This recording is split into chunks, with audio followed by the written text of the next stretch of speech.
नमस्कार श्रोताबंधु मु श्रीमती सस्मिता दास ढेंकानालू मुझे नहीं आसी गोटे कविताटी को रचना करिसेंती राधा मोहन पूजाहारी।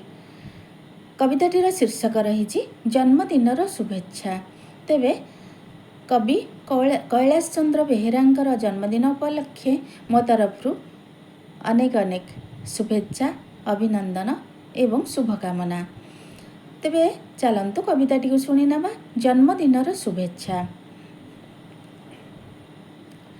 माता पद्मावती कोले जन्मिला तुमे हे गामुंडी ग्रामे पितांक आशीषे परिचित हेला कैलाश चंद्र नामे तुम सौरभरे सुशोभित काला जन्मभूमि कर्म भूमि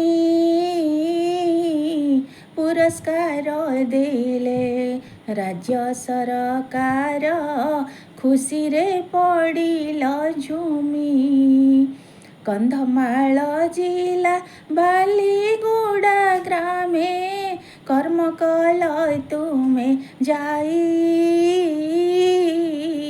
तुमठु आदरे पिलाए सरवे खुशी हेले ज्ञात ज्ञान पाई सभापति आउ संपादक रूपे परिचय सृष्टि काल